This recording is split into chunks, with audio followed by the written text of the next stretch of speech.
Assalamualaikum adik-adik dan kakak-kakak manis. Ketemu lagi dengan Bunda. Kita lanjut baca buku 33 binatang paling heboh karya Indah Hanako ya. Bunda mau baca cerita yang berjudul Kala Juno Menyelamatkan Pipa. Kisah ini bercerita tentang Juno, si belut listrik. Bunda mulai ya.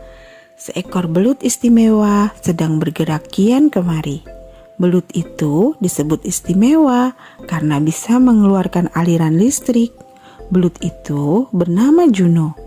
Karena kemampuannya itu, Juno sering dimintai tolong oleh teman-temannya, terutama saat menghadapi penyelam yang merusak terumbu karang atau memasang perangkap. Juno dengan senang hati akan menyengat mereka. Sampai beberapa minggu yang lalu, terumbu karang di selatan adalah tempat yang sangat indah. Banyak teman Juno yang tinggal di sana. Mungkin karena keindahannya itu, banyak penyelam yang datang. Mereka datang dengan kamera dan berbagai peralatan. Sepertinya orang-orang itu datang untuk mengambil gambar di sana. Hal itu sangat sering terjadi. Seluruh penghuni di sana sudah terbiasa dengan kehadiran mereka. Penghuni terumbu karang di selatan itu malah sengaja berenang kian kemari. Mereka tidak takut dengan para penyelam yang datang. Hingga datang penyelam lain dan mulai merusak tempat itu. Seekor ikan barakuda memanggil teman-temannya untuk menyelamatkan terumbu karang tersebut.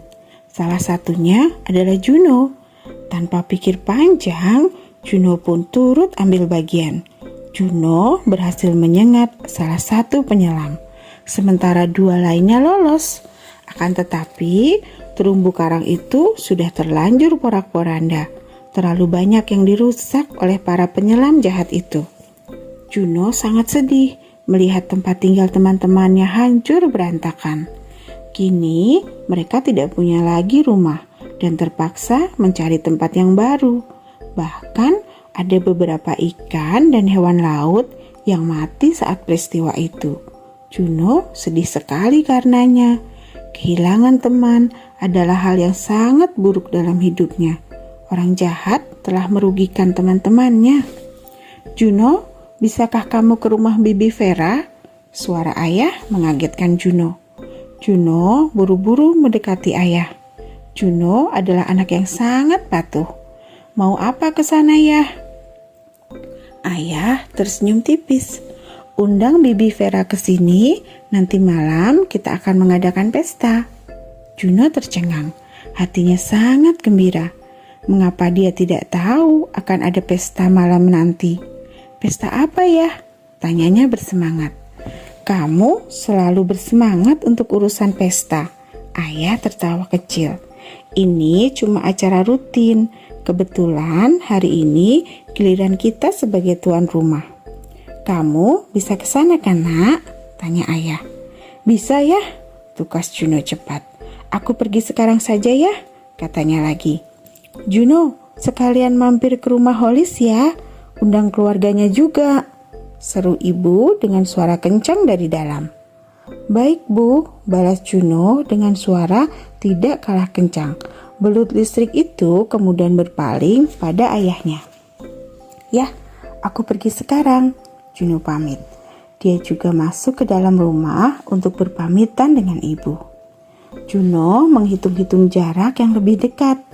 Apakah dia ke rumah Bibi Vera atau Holis dulu?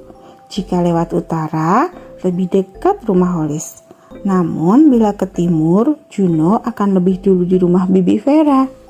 Saat masih menimbang-nimbang itulah, Juno teringat Pipa. Hiu paus yang masih kecil itu adalah teman baik Juno. Kebetulan rumah Pipa tidak jauh dari tempat yang dilewati Juno saat ini. Sebaiknya aku minta ditemani Pipa saja, putus Juno. Ketika sudah dekat dari rumah sahabatnya itu, Juno menjadi marah. Dia melihat ada 4 orang penyelam sedang memasang sesuatu. Juno yakin itu perangkap. Dia mencari-cari, kalau-kalau ada pipa di sana. Namun sepertinya tidak, rumah pipa tampak kosong. Karena perangkap itu cukup dekat dengan rumah pipa, bisa saja sahabatnya itu menjadi korban, ditangkap dan dimasukkan ke dalam kapal. Juno tidak sanggup membayangkan kehilangan pipa dan keluarganya yang baik itu. Juno masih teringat terumbu karang yang hancur. Rasa marahnya menjadi semakin berlipat ganda. Setelah menimbang-nimbang sejenak, Juno pun tahu apa yang harus dilakukan. Dengan sangat perlahan, Juno bergerak maju. Dia berusaha tidak menarik perhatian para penyelam. Setelah dirasa cukup dekat, Juno mulai bergerak cepat dan menyengat penyelam terdekat. Penyelam lainnya berusaha menangkap Juno dengan sebuah alat mirip jaring kecil. Namun, belut itu berhasil lolos. Kembali menyengat penyelam lain, suasana saat itu cukup kacau. Meski hanya sendiri, Juno tidak menyerah. Dia terus berusaha menyerang keempat manusia itu. Akhirnya, para penyelam menuju permukaan laut dan menghilang. Juno keletihan, namun dia merasa sangat puas. Setidaknya, dia sudah berhasil mencegah pipa masuk perangkap. "Juno, kamu sedang apa? Mencariku?" Pipa datang entah dari mana. "Iya, aku ingin memintamu menemaniku," balas Juno cepat. Dia tidak akan berkata apa-apa. Juno tidak ingin sahabatnya itu jadi ketakutan. Yang penting saat ini pipa selamat. "Menemanimu? Kemana?" Bola mata pipa membesar. "Ke rumah." Mendadak, Juno lupa harus mengundang siapa. Karena peristiwa tadi, dia jadi tidak ingat harus kemana. "Bagaimana kalau kita ke rumahku dulu? Aku lupa harus kemana," kata Juno terus terang. "Lupa? Astaga!" Pipa menggoda sahabatnya. Tentu saja Juno tidak keberatan ditertawakan oleh Pipa. Seru ya ceritanya kala Juno menyelamatkan Pipa. Juno tidak hanya senang membantu teman-temannya kala diminta. Bahkan Juno membantu Pipa temannya tanpa diminta dan tanpa sepengetahuan Pipa temannya. Iya, adik-adik dan kakak-kakak yang manis, kebaikan tidak harus diperlihatkan. Juno menyelamatkan Pipa dengan segenap kemampuannya. Tanpa Pipa tahu, Juno melakukannya tanpa pamrih, tanpa mengharap imbalan, bahkan ucapan terima kasih. Fakta sains dari cerita ini, belut merupakan ikan dengan bentuk panjang dan berlendir. Sekilas, belut mirip dengan ular. Belut listrik dapat menghasilkan kejutan listrik hingga 500 volt. Kekuatannya bisa membuat pingsan seorang manusia dewasa. Beberapa jenis belut hidup di sungai. Namun, pada umumnya, belut tinggal di laut. Sampai ketemu lagi di cerita selanjutnya. Wassalamualaikum.